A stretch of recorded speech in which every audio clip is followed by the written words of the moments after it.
design that is chosen, and implementation approach that is applied.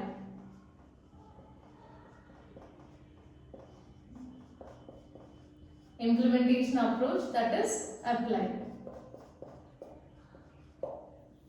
So, therefore, requirement model must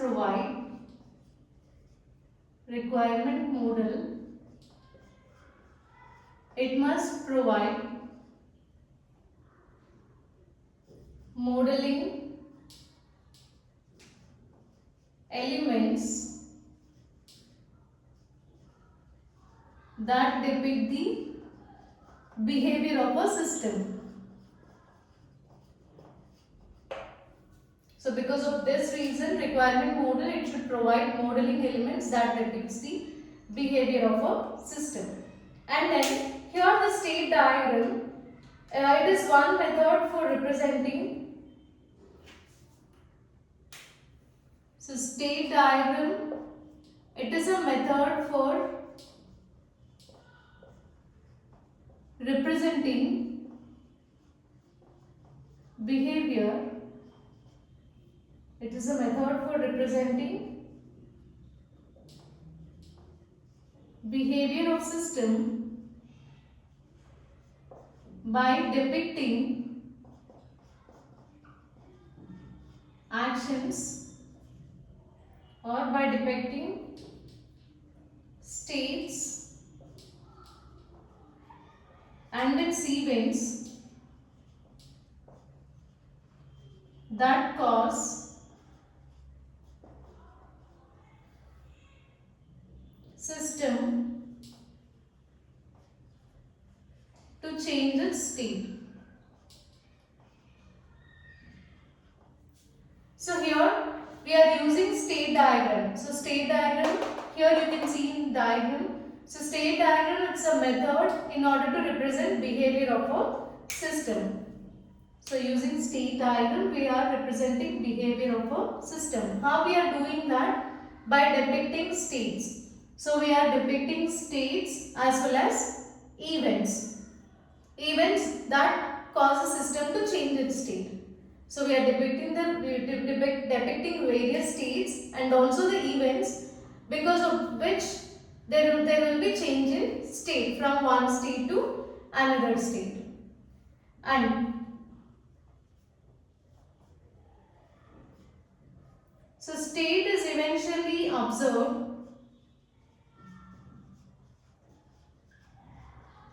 Here the state is eventually observed mode of.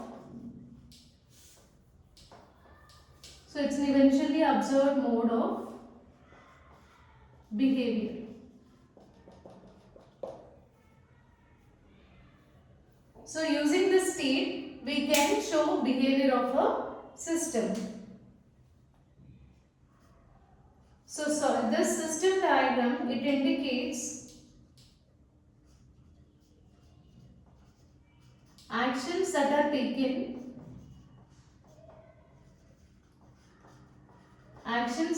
taken as a consequence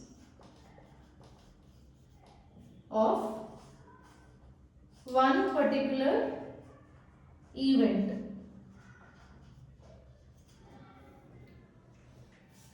So state diagram, it also indicates the actions which are taken because of one particular event. Okay, so these are some important points about behavioral elements. So here the behavior of a system, it depends on the design which is selected and the implementation approach which we are applying. So because of this requirement model, it should provide various modeling elements to depict the behavior of a system. So how we are depicting the behavior? By using modeling elements. And then here we are using this state diagram for representing behavior of a system. So in order to represent the behavior, we are using states as well as events. So these, because if there is any change in event, or else we can say that based on the events, there will be change in states from one state to another. And we can say that state is considered as best mode for showing behavior of a system. And this state diagram, it also indicates various actions that needs to be taken for as a consequence or because of one particular event. So here you can see the state diagram. So we are taking software embedded within the safe home control panel, which is responsible for reading user input. So this is a UML state diagram, and here we are taking reading user input. So in order to read the user command, so first these are considered as state variables, and these are state activities. So here system status equal to ready. So that means the system is in ready mode, and then so when it is ready, it will display message enter command, and it will display the status as steady. So these are various state variables. Whereas coming to activities, so here poll user input panel, and then user will provide the input. So read the user input, and after reading the input, it will start interpretation. So it will try to understand the user input. So this is about behavioral elements. Flow-oriented elements, information is transferred as it flows through the computer-based system, and here the system it takes inputs in variety of forms. So once the input is provided, then it will apply functions to transform it or to convert it, and then again produce output in variety of forms. So here the system, it may take input in variety of forms, and after receiving the input apply various functions to transform it, and once the task is done, it will produce output in variety of forms. And then, so input here, it can be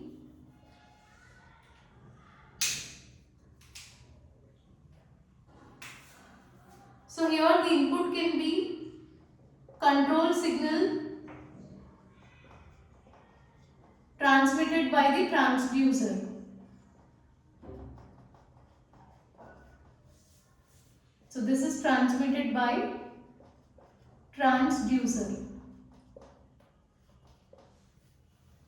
Or else it can be series of numbers entered by human operator. Numbers entered by human operator. So input can be in any form. So or else it can be packet of information. So packet of information received through network link, or else voluminous data file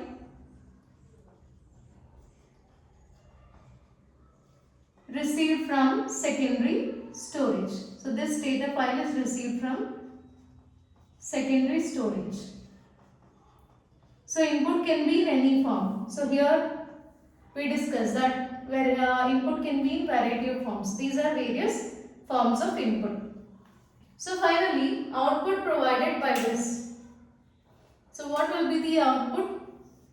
Here the output can be, it can light single LED, or it can produce 200 pages report. Okay, so these are some important points in flow oriented elements.